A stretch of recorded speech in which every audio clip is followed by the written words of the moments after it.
आज हम पढ़ने वाले हैं मानव ग्रंथियाँ।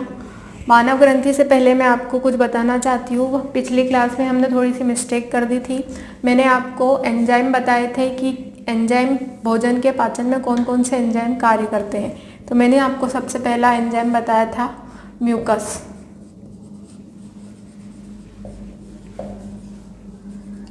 दूसरा मैंने आपको एंजाइम बताया था हाइड्रोक्लोरिक अम्ल। तीसरा मैंने आपको पाइलोरिक बताया था। तो ये पाइलोरिक की जगह आपको क्या करना है, पेप्सिन करना है। ये मिस्टेक आप सही कर लीजिएगा, पेप्सिन राइट आएगा, पाइलोरिक नहीं आएगा। चौथा मैंने आपको बताया था रेनिन। तो यही 4 एंजाइम हैं जो भोजन के पाचन में, आमाशय में काम करते हैं। मानव ग्रंथि के पहले जो भी गलती हुई है मैंने आपको वो बता दी है। अब हम शुरू करते हैं मानव ग्रंथियाँ। मानव ग्रंथियाँ, सबसे पहले ग्रंथि होती क्या है? तो ग्रंथि वो होती है जो हमारे शरीर में रस, एंजाइम और हार्मोन का स्त्रावन करे। तो परिभाषा लिख लीजिए आप ग्रंथि की।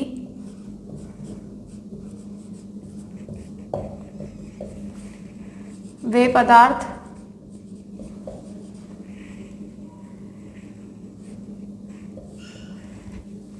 जो हमारे शरीर में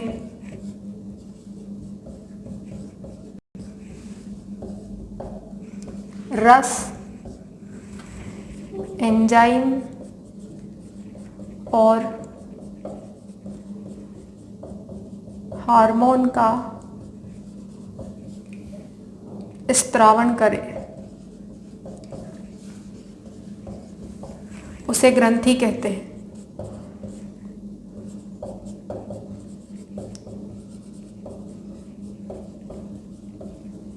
अब ये ग्रंथि पदार्थ नहीं ना कहकर हम इन्हें अंग कह सकते हैं। वे अंग जो हमारे शरीर में रस, एंजाइम और हार्मोन का स्त्रावन करे उसे हम ग्रंथि कहते हैं। अब रस किस चीज़ में सहायक होते हैं? तो अलग अलग प्रकार के रस अलग अलग प्रकार के हमारे अंगों से निकलते हैं और पाचन में सहायक होते हैं। एंजाइम क्या करते हैं? तो एंजाइम भी भोजन के पाचन में सहायक होते हैं। और हार्मोन क्या करते हैं? तो हार्मोन हमारे शरीर की वृद्धि करते हैं। हमारे शरीर का विकास या वृद्धि जो होती है वो हार्मोन के कारण ही होती है। अब सबसे पहली ग्रंथि कौन सी है? तो सबसे पहली ग्रंथि है सलाइवरी ग्लैंड,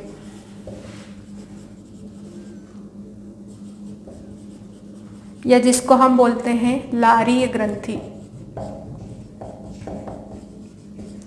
लारीय ग्रंथि होती है सबसे पहली ग्रंथि। कहाँ पाई जाती है? तो लार हमारे कहाँ पाया जाता है? तो सबसे पहले आप पॉइंट लिख लीजिए, यह हमारे मुख गुहा में पाई जाती है।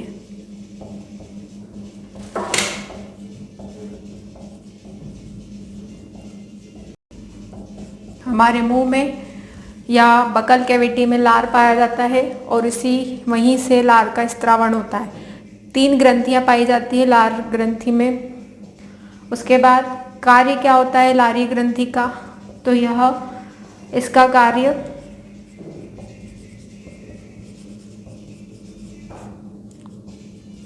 लार का स्त्रावन करना है।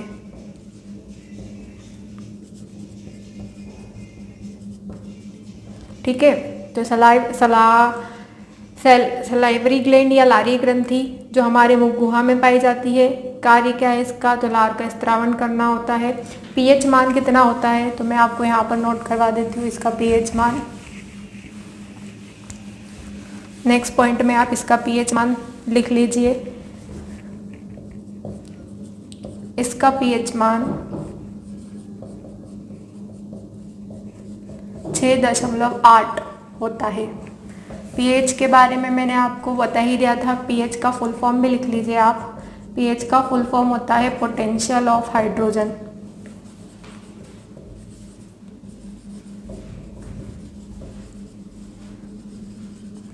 या फिर पावर ऑफ हाइड्रोजन।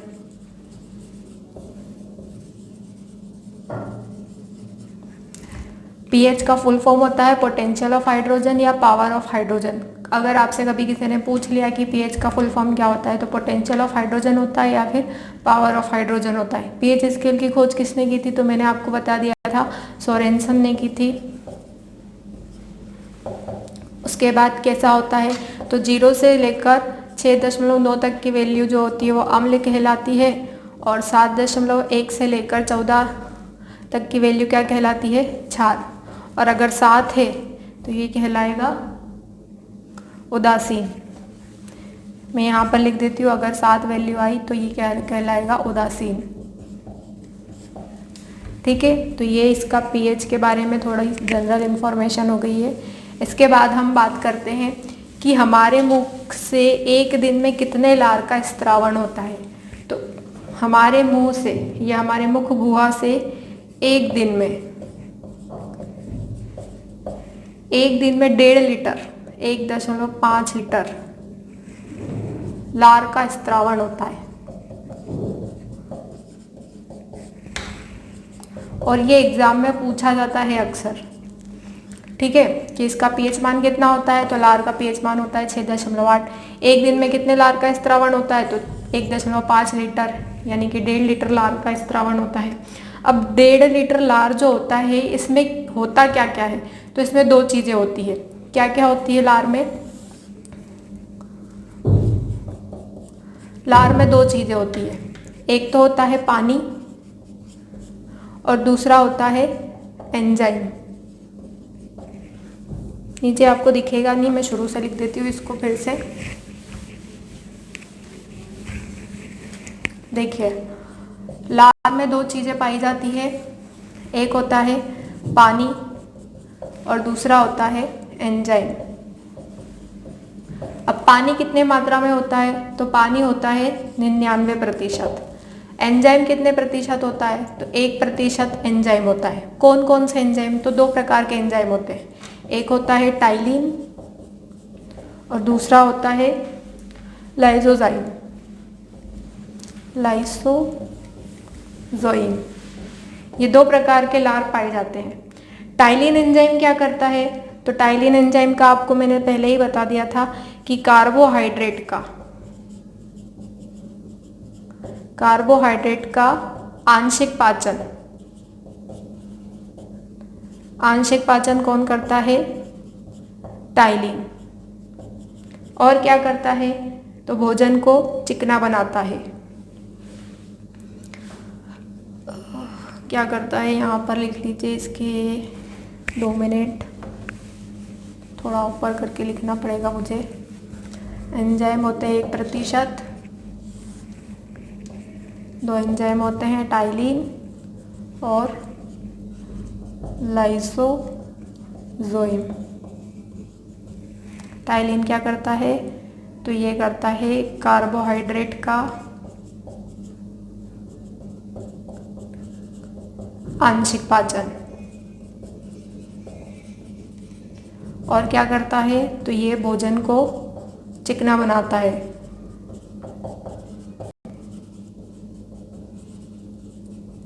ठीक है, ये 2 काम होते हैं किसके, टाइलिन एंजाइम को।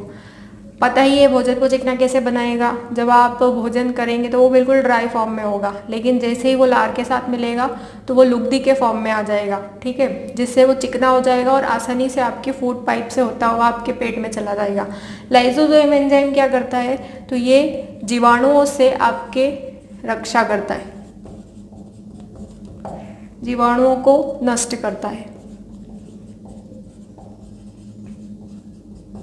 जीवाणुओं को नष्ट करता है। तो ये दोनों एंजाइमों के काम हो गए। उसके बाद बात आती है कि जब भोजन मुंह में होता है, लार के साथ मिल जाता है, तो उसको क्या कहा जाता है। मैंने आपको बताया था कि जब भोजन 4 एंजाइम द्वारा पचाया जाता है तो उसको कहा जाता है काइम। ठीक है, 4 घंटे तक जब भोजन अमाशय में होता है, 4 एंजाइमों के द्वारा पचाया जाता है, तो उस भोजन को कहा जाता है काइम। और जब भोजन लार के साथ मिल जाता है, प्लस लार हो जाएगा अगर ये, तो क्या बन जाएगा, ये बोलस बन जाएगा। ठीक, जब भोजन लार के साथ मिलेगा तो ये क्या कहलाएगा, ये बोलस कहलाएगा। अब लारीय ग्रंथि होती कितने प्रकार की है, ये तो हमने लार की बात कर ली। अब लारीय ग्रंथियां होती कितने प्रकार की है उसकी बात करते हैं। तो लारीय ग्रंथि 3 प्रकार की होती है।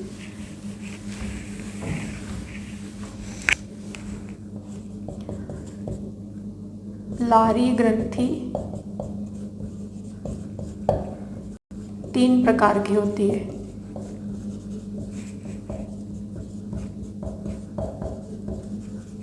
कौन कौन सी? तो सबसे पहली है सबलिंगुअल। आपको इंग्लिश टर्म्स याद करनी पड़ेगी साइंस में, क्योंकि ज़्यादातर इंग्लिश टर्म्स ही आती है एग्जामों में। दूसरी है सबमिक्सलर।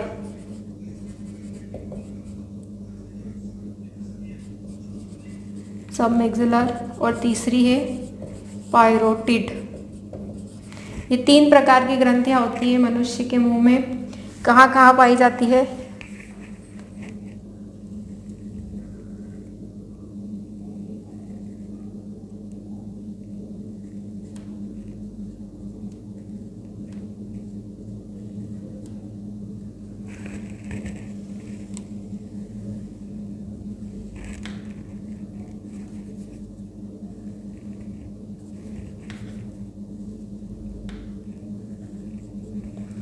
देखिए ये आपके नोज है, ये आपका बगल कैविटी वाला पार्ट है। अब इसमें जो यहाँ वाली ग्रंथि होगी ये कहलाएगी, इधर लिख देती हूँ मैं, इधर दिखाई नहीं देगा, ये कहलाएगी सबमिक्सलर।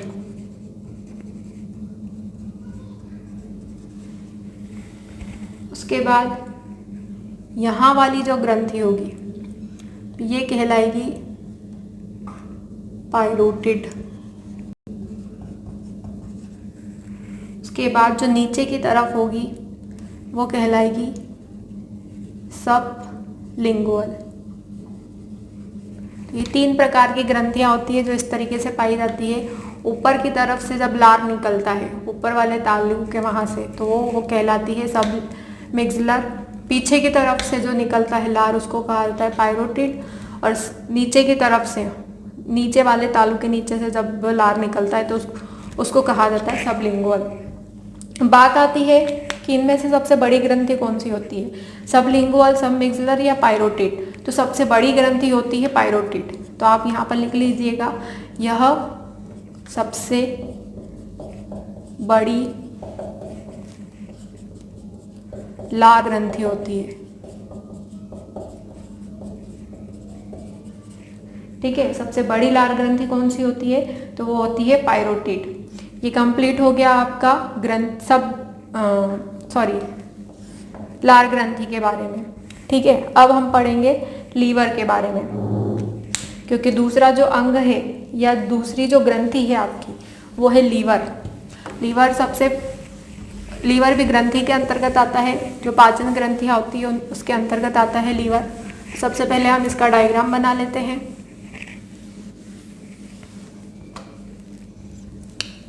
पहले आप डायग्राम पूरा नोट कर लीजिएगा, क्योंकि साइज थोड़ी कम है इसीलिए डायग्राम पहले नोट कर लीजिए आप।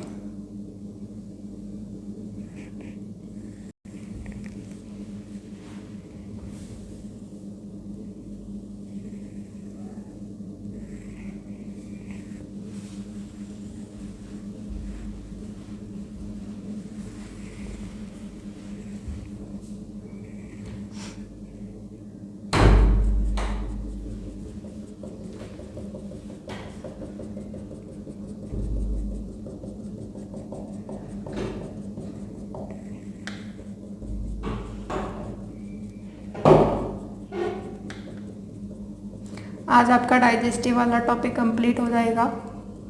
उसके बाद हम नेक्स्ट टॉपिक के तरफ आगे बढ़ेंगे।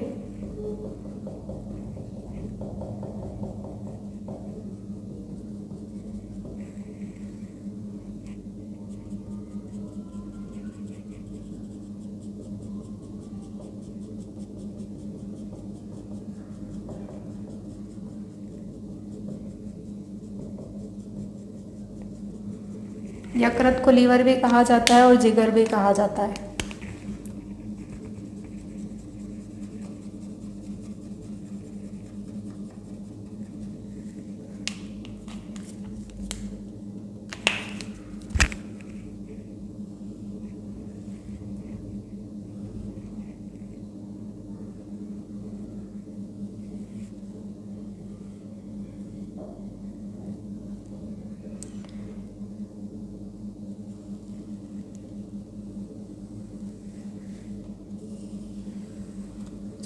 शेप होता है यहाँ पर, ये आपका अग्नाशय बना हुआ होता है इस तरीके से पत्ती के आकार का।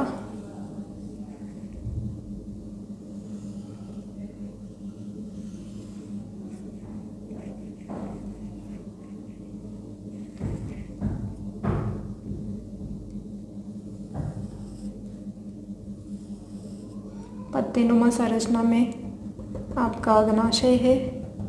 अग्नाशय को पेनक्रियास कहा जाता है। यहाँ पर आपका गॉल ब्लैडर होता है। गॉल ब्लैडर यानी कि पित्ताशय होता है। इस टाइप से लीवर में ही पित्तरस का निर्माण होता है और वही पित्तरस गॉल ब्लैडर यानी कि पित्ताशय में संग्रहित हो जाता है।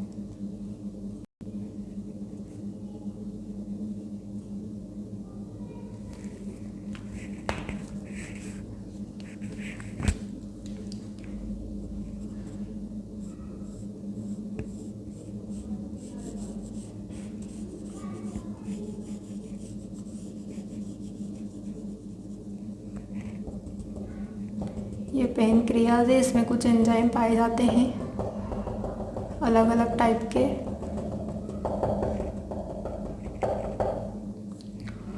गॉल ब्लैडर को थोड़ा ऊपर की तरफ बना लें आप।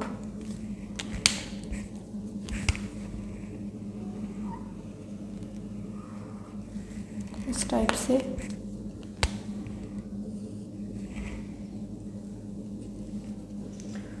ये वाला जो भाग है आपका, ये है ड्यूडेनम, जिसको हमने कहा था ग्रहणी। और ये किससे जुड़ा होता है, तो ये छोटी आंत से जुड़ा होता है।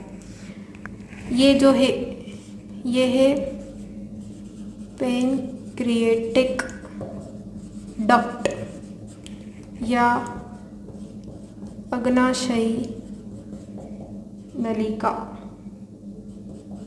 वाहिका भी बोल सकते हैं हम इसे। उसके बाद इसके अंदर जो है वो इसके अंदर भरा हुआ है यहाँ पर। इसको कहा जाता है common bile duct.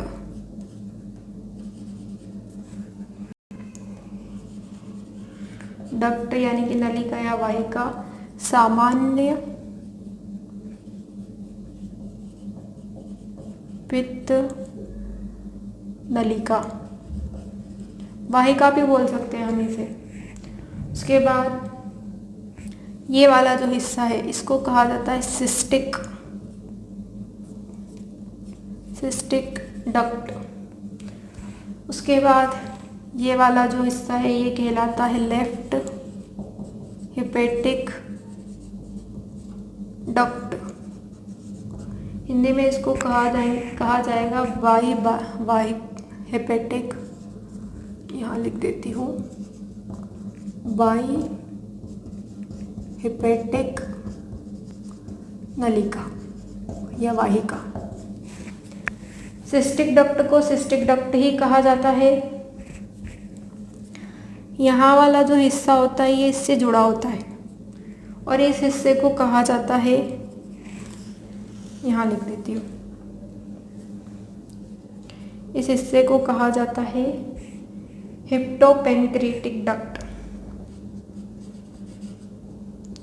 हेप्टोपेनक्रिएटिक duct.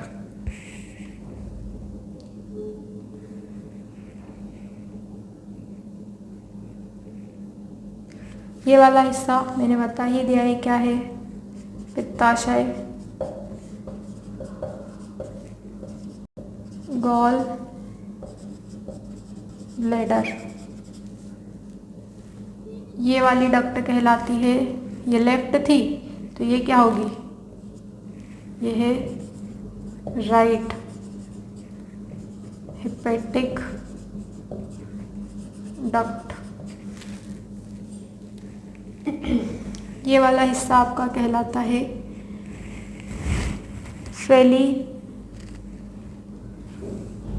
फैल्सीफॉर्म ligament. फैल्सीफॉर्म ligament, ये वाली जो लाइन है ये लाइन कहलाती है। ये लीवर का राइट पार्ट है और ये लेफ्ट पार्ट है। तो ये पूरा लीवर का हमने डायग्राम बना लिया है, किस प्रकार से बना है पूरा आपका लीवर डायग्राम के थ्रू। ये राइट, ये पूरा शेप है लीवर का। लीवर एकमात्र ऐसा अंग होता है जो जिसको काट दिया जाए तो वो फिर से निर्मित हो जाता है, यानी कि पुनर्निर्माण की क्षमता पाई जाती है लीवर में। जिस प्रकार से अगर पत्ती को किसी तने से तोड़ दिया जाता है तो वो पत्ती फिर से उग जाती है, बिल्कुल वैसे ही अगर लीवर में कभी चाकू वाकू लग जाता है तो वो लीवर फिर से निर्मित हो जाता है, पूरी तरीके से अपने शेप में आ जाता है। ये पूरा लीवर का शेप है। बीच वाला हिस्सा जो कहलाता है वो फेल्सिफॉर्म लिगामेंट कहलाता है। ये इसका राइट पार्ट है, ये इसका लेफ्ट पार्ट है। ये दो डक्ट हैं, दो नलिकाएं या दो वाहिकाएं हैं।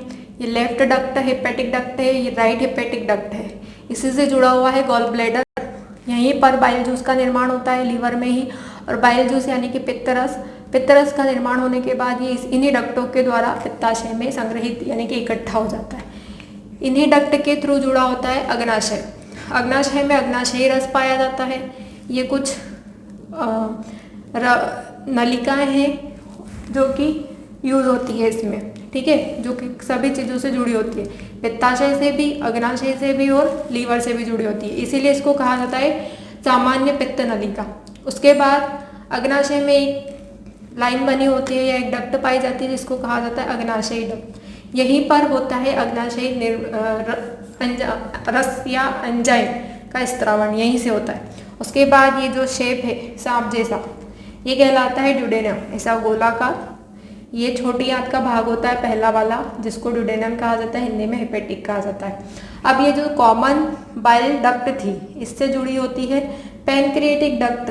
तो इसका जो सेंटर वाला हिस्सा होता है, यहाँ वाला हिस्सा, इसको कहा जाता है हेप्टोपेनक्रिएटिक डक्ट। ये गॉल ब्लैडर हो गया आपका, ये राइट हेपेटिक डक्ट हो गई। ये पूरा डायग्राम हो गया आपका लीवर का। अब लीवर के फंक्शंस क्या होते हैं वो आप देख लीजिए। ये रब कर देती हूँ मैं। अब हम लीवर के फंक्शंस यानी कि उसके सारे कार्य पढ़ेंगे और लीवर हमारे शरीर का किस प्रकार का अंग है वो पढ़ेंगे।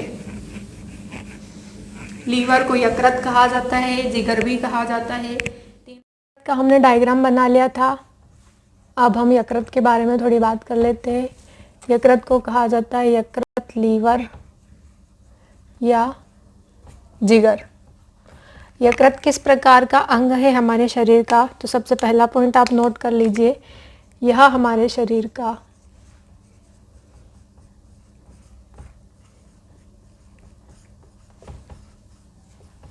सबसे भारी अंग है।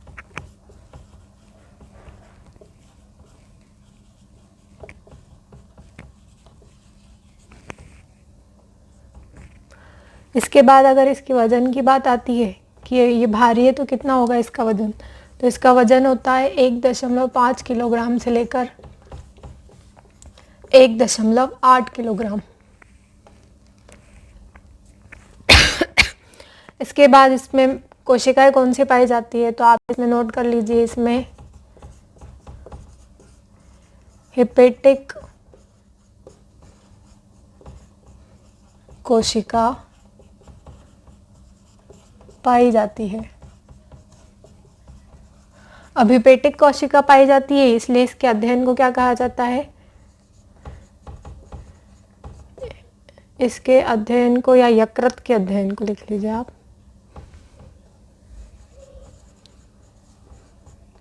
यकृत के अध्ययन को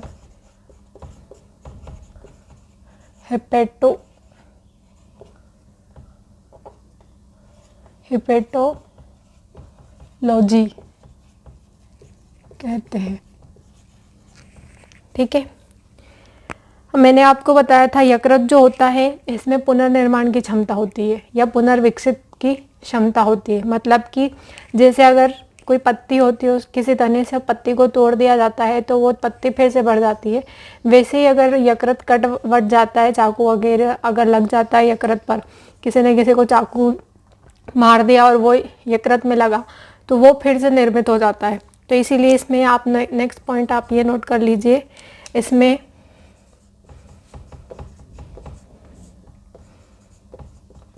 पुनः विकसित या पुनर्निर्माण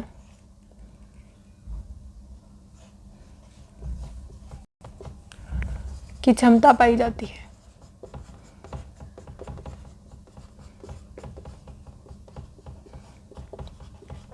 ठीक है, ये हमने सारी यकृत की बातें कर ली है कि ये हमारे शरीर का सबसे भारी अंग होता है। वजन कितना होता है, तो 1.5 से 1.8 किलोग्राम होता है। इसमें हिपेटिक कोशिका पाई जाती है, इसीलिए इसके अध्ययन को क्या कहा जाता है, हिपेटोलॉजी कहा जाता है।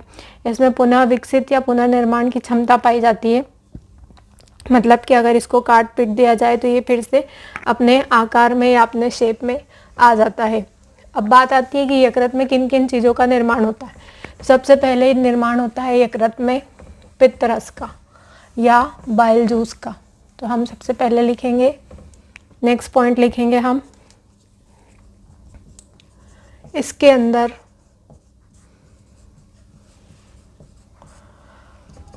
किन किन चीज़ों का निर्माण होता है। तो पहला है आपका बाइल जूस, जिसको कहा जाता है पित्त रस। दूसरे नंबर पर निर्माण होता है इसका हिपेरिन। हिपेरिन का निर्माण होता है यकृत में। तीसरे नंबर पर निर्माण होता है कोलेस्ट्रॉल।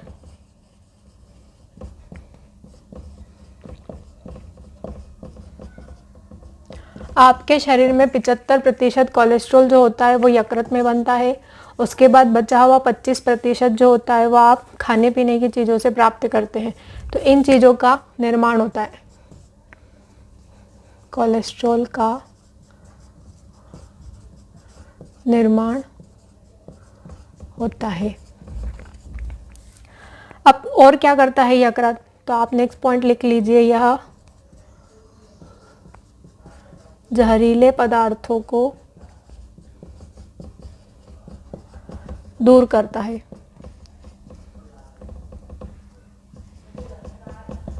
अब आप सोचोगे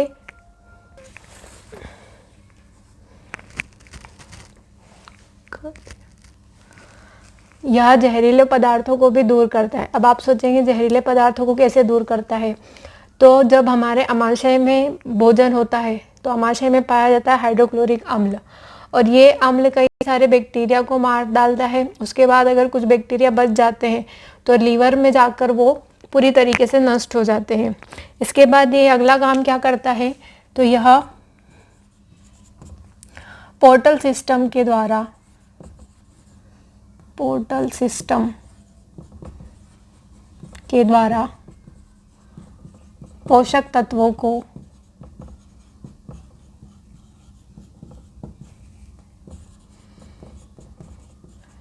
हमारे शरीर में पहुंचाता है। अब जैसे अलग अलग अंगों को अलग अलग पोषक तत्वों की आवश्यकता होती है, तो ये क्या करता है, जिन जिन अंगों को जिन जिन पोषक तत्वों की आवश्यकता होगी उन अंगों तक ये एक सिस्टम द्वारा, और सिस्टम का नाम क्या दे दिया, पोर्टल, उस सिस्टम के द्वारा सभी अंगों तक पोषक तत्वों को पहुंचा देता है हमारे शरीर में, ताकि हमारे शरीर को किसी भी पोषक तत्व की कमी ना हो। क्योंकि भोजन जो होता है पूरा मिक्सअप होता है, और किस अंग को किस पोषक तत्व की आवश्यकता होगी ये समझ पाना हमारा मुश्किल हो जाता है, क्योंकि भोजन पूरी तरह से मिक्स हो जाता है, और इस मिक्स भोजन को अलग अलग कर पाना एक सिस्टम के द्वारा होता है जिसे कहा जाता है पोर्टल सिस्टम। अब हम बात करते हैं सबसे पहले बाइल जूस की। बाइल जूस का निर्माण होता है यकृत में, तो हम बाइल जूस के बारे में पढ़ लेते हैं अब।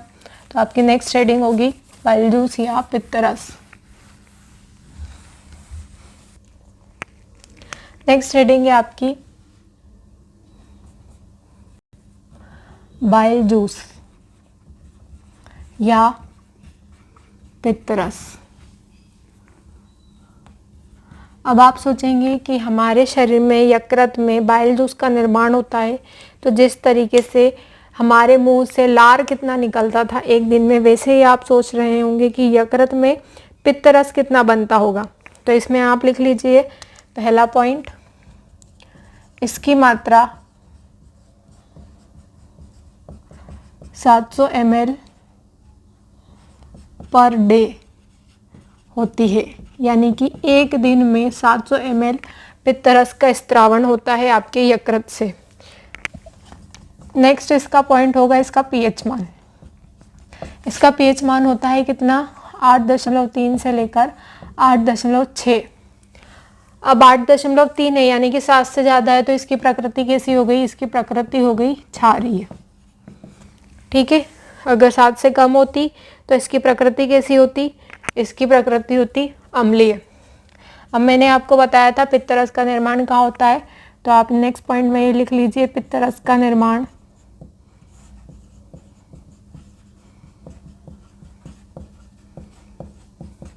पित्त रस का निर्माण यकृत में होता है। और इसका संग्रहण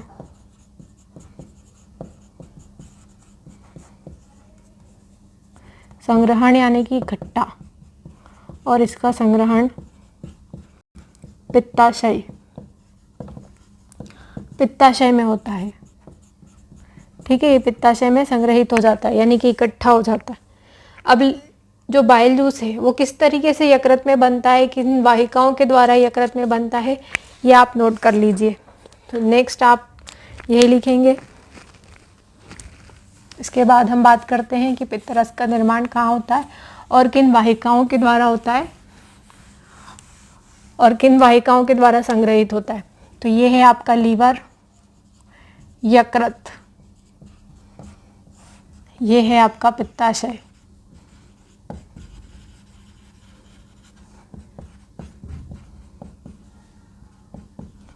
ठीक है, ये यकृत है, ये पित्ताशय है। अब यकृत में इसका क्या हो रहा है, तो यकृत में इसका निर्माण हो रहा है। पित्ताशय में इसका क्या हो रहा है, पित्ताशय में इसका संग्रह, ये क्या हो रहा है, संग्रहित हो रहा है। किसके द्वारा संग्रहित हो रहा है, तो ये हो रहा है हिपेटिक वाहिका द्वारा। हिपेटिक वाहिका द्वारा इसका क्या हो रहा है, संग्रहण हो रहा है। अब संग्रहण हो रहा है तो ये किस डक्ट के द्वारा संग्रहण हो रहा है, तो ये संग्रहित हो रहा है सिस्टिक डक्ट के द्वारा। ठीक है, अब सिस्टिक डक्ट के द्वारा ये संग्रहित हो रहा है, तो ये कहाँ जाएगा संग्रहित होकर, ये जाएगा सामान्य पित्त वाहिका में।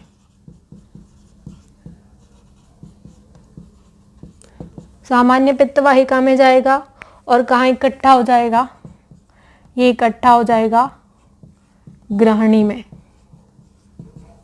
ठीक है, यानी कि यकृत में निर्माण हुआ, फिर उसके बाद हिपेटिक वाहिका के द्वारा ये संग्रहित हो गया पित्ताशय में। पित्ताशय में संग्रहित हुआ किसके द्वारा, सिस्टिक डक्ट के द्वारा। उसके बाद सिस्टिक डक्ट के द्वारा ये कहाँ चला गया, सामान्य पित्त वाहिका में चला गया, और सामान्य पित्त वाहिका से ये कहाँ चला गया, ग्रहणी यानी कि ड्यूडेनम वाले भाग में। अब इसका रंग कैसा होता है, तो नेक्स्ट पॉइंट में आप इसका रंग देख लीजिए। रंग या कलर इसका होता है पीला प्लस हरा।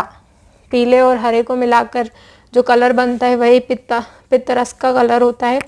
एक बात बता देती हूँ मैं आपको कि पित्त रस में किसी भी एंजाइम का निर्माण नहीं होता है, ना ही कोई एंजाइम पाया जाता है।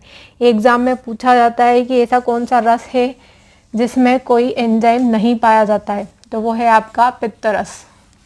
तो आप चाहें तो नेक्स्ट पॉइंट में लिख सकते हैं कि पित्त रस में कोई एंजाइम नहीं पाया जाता है।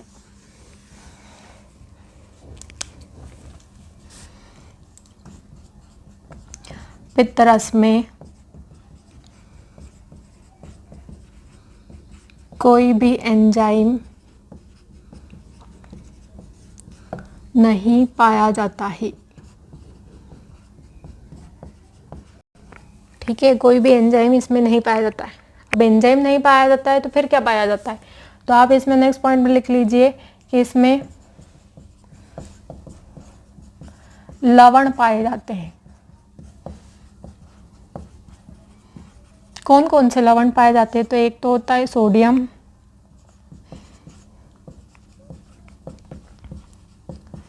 ग्लाइकोकोलेट और दूसरा होता है सोडियम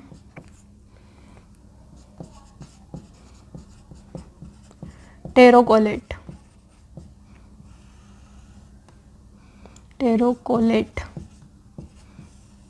ये दो प्रकार के लवण पाए जाते हैं जो कि भोजन के पचाने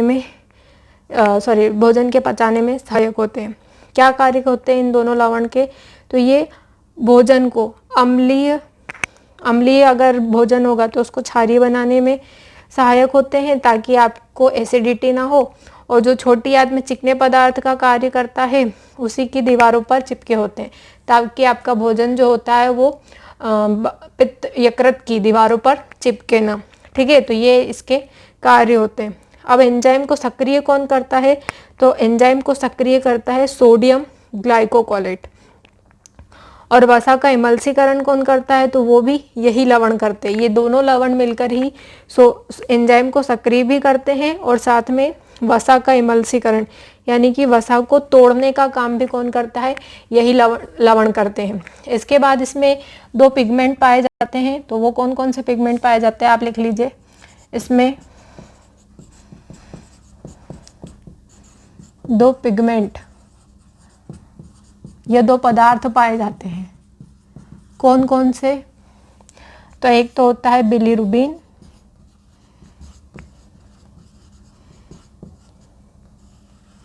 और दूसरा होता है बिलीवर्डिन।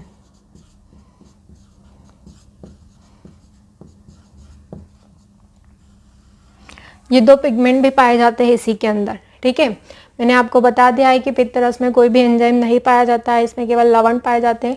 कौन कौन से लवण? तो सोडियम ग्लाइकोकोलेट और सोडियम टेरोकोलेट। क्या कार्य होते हैं इन लवण के? तो ये जो अम्लीय भोजन होता है उसको क्षारीय बनाते हैं और साथ में ये कभी भी यकृत की दीवारों पर चिपकते नहीं हैं। ठीक है, इन लवण की वजह से भोजन यकृत की दीवार पर चिपक नहीं पाता है। उसके बाद इसमें दो पिगमेंट पाए जाते हैं, बिलीरुबिन और बिलीवर्डिन। ये कंप्लीट हो गया है पित्त रस का कार्य और पित्त रस के सारे भाग कितने मात्रा में पाया जाता है, सारी चीज़ें बता दी है। नेक्स्ट आपका टॉपिक है पित्ताशय या गॉल ब्लेडर।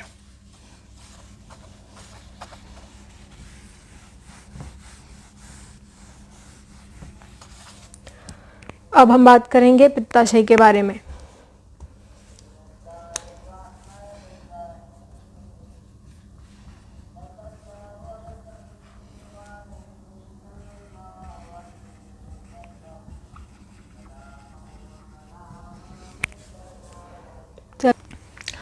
मैंने आपको बताया था कि पित्ताशय का काम क्या था। पित्ताशय का काम था पित्त रस का संग्रहण करना। तो सबसे पहला पॉइंट तो आप इसमें यही लिख लीजिए कि यह पित्त रस का संग्रहण करता है। ठीक है, पित्त रस का संग्रहण कौन करता है? तो पित्ताशय करता है। अब मैंने आपको बताया था कि यकृत में 3 चीज़ों का निर्माण होता है, पित्त रस, कोलेस्ट्रॉल और हिपेरिन। ठीक है, और पित्त रस में ही पाया जाता है बिलीरुबिन और बिलीवर्डिन। अब अगर इसमें पित्ताशय में अगर कोलेस्ट्रॉल, ऐसा नहीं, यदि इसमें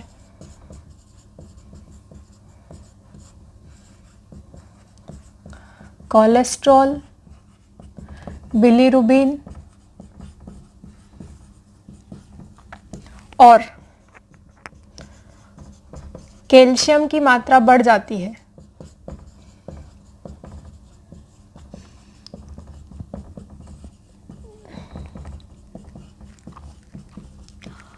ठीक है, अगर इसमें कोलेस्ट्रॉल, बिलीरुबिन और कैल्शियम की मात्रा बढ़ जाती है तो क्या हो जाता है? तो हो जाता है गॉल स्टोन, यानी कि पित्त की पत्थरी हो जाती है। अगर इन तीनों चीज़ों की मात्रा बढ़ गई तो पित्त की पत्थरी हो जाती है। ठीक है, वैसे पत्थरी का अगर आपसे रासायनिक नाम पूछे तो पत्थरी का रासायनिक नाम होता है कैल्शियम ऑक्सीलेट। क्यों होती है पत्थरी? जब ब्लड में कैल्शियम की मात्रा बहुत ज़्यादा बढ़ जाती है तो ब्लड के क्लॉट्स जमने लग जाते हैं, यानी कि थक्के बनने लग जाते हैं, और वही थक्के पथरी का यानी कि स्टोन का रूप ले लेते हैं। इसीलिए इसका नाम क्या है, रासायनिक नाम पथरी का आप लिख लीजिए यहाँ पर, पथरी का रासायनिक नाम कैल्शियम ऑक्जेलेट, ये नाम होता है पथरी का रासायनिक। ठीक है, अब यहाँ पर क्या है, कोलेस्ट्रॉल, बिलीरुबिन और कैल्शियम तीनों की मात्रा बढ़ रही है, तो इसीलिए पित्ताशय में पथरी हो जाएगी, जिसको कहा जाता है पित्त की पथरी। पथरी को अश्मरी भी कहा जाता है। ठीक है, और इंग्लिश में इसको कहा जाता है स्टोन। पथरी को स्टोन कहा जाता है, पथरी कहा जाता है और अश्मरी भी कहा जाता है। अब ये ठीक कैसे होती है, तो ये अलग अलग साइज की होती है। अगर पथरी का साइज छोटा हुआ तो उसको अल्ट्रासोनिक वेव्स के थ्रू ठीक किया जा सकता है, यानी कि कम साइज में होगी, कम mm में होगी, तो उसे अल्ट्रासोनिक वेव्स के थ्रू ठीक किया जा सकता है। ये एक थेरेपी होती है। ठीक है, तो इसमें आप नेक्स्ट पॉइंट लिख लीजिए, अगर पथरी का आकार कम हुआ तो, ठीक है, अगर पथरी का आकार कम हुआ तो उसे कैसे कैसे ठीक किया जा सकता है, तो उसे अल्ट्रासोनिक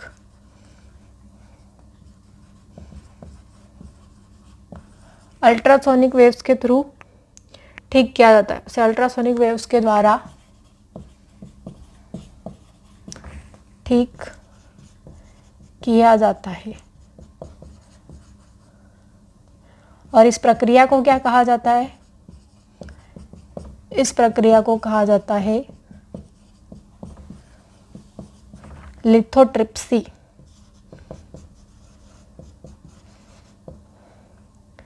लिथोट्रिप्सी, ठीक है, इस प्रक्रिया को लिथोट्रिप्सी कहते हैं। सेम कंडीशन, आकार बड़ा हुआ तो क्या होगा, तो पित्ताशय को काटना पड़ेगा।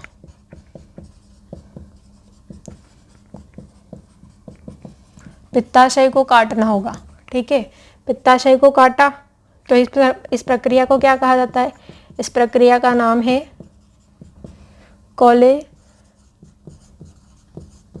कोलेसिस्टेक्टोमी। कोलेसिस्टेक्टोमी, जब वेव्स के थ्रू इसको ठीक किया जाता है तो उसको कहा जाता है लिथोट्रिप्सी। ये क्वेश्चन एग्जाम में पूछे जाते हैं, मोस्ट टाइम पे क्वेश्चन है दोनों के दोनों, कि अगर पथरी का आकार कम होता है तो उन्हें किस प्रक्रिया के द्वारा ठीक किया जाता है, तो उसे लिथोट्रिप्सी के द्वारा ठीक किया जाता है। लिथोट्रिप्सी क्या होता है, तो लिथोट्रिप्सी में अल्ट्रासोनिक वेव्स दी जाती है, जहाँ भी पथरी होगी वहाँ पर अल्ट्रासोनिक वेव्स दी जाएगी, जिसकी वजह से उसका ब्रेकडाउन हो जाएगा और वो छोटे छोटे कणों के रूप में बदल जाएगा और फिर ज़्यादा से ज़्यादा मात्रा में पानी पीने से वो आपके शरीर से निकल जाएगी। उसके बाद अगर आकार बड़ा हुआ पथरी का तो पित्ताशय को काटना पड़ेगा, और पित्ताशय को काटा तो इस प्रक्रिया को क्या कहा जाता है, इस प्रक्रिया को कहा जाता है कोलेसिस्टेक्टोमी। इससे क्या प्रभाव पड़ता है, इससे आपके पाचन पर प्रभाव पड़ेगा कि जो पाचन में 4 घंटे लगते थे भोजन को पचने में आमाशय तक, उसमें और ज़्यादा समय भी लग सकता है। तो ये आपका कंप्लीट हो गया पित्ताशय। पित्ताशय का काम था भोजन को संग्रहित करना। क्या होता है पित्ताशय में, तो पित्ताशय में पित्त की पथरी हो सकती है, किसके कारण, तो जब कोलेस्ट्रॉल, बिलीरुबिन और कैल्शियम की मात्रा बढ़ जाती है तो पित्ताशय में पित्त की पथरी हो जाती है। पथरी को ठीक कैसे किया जाता है, तो अगर आकार कम हुआ तो लिथोट्रिप्सी के द्वारा, और आकार बड़ा हुआ तो कोलेसिस्टेक्टोमी के द्वारा। ये कंप्लीट हो गया है गॉल ब्लैडर। बाकी का हम नेक्स्ट क्लास में कंटिन्यू करेंगे। Thank you.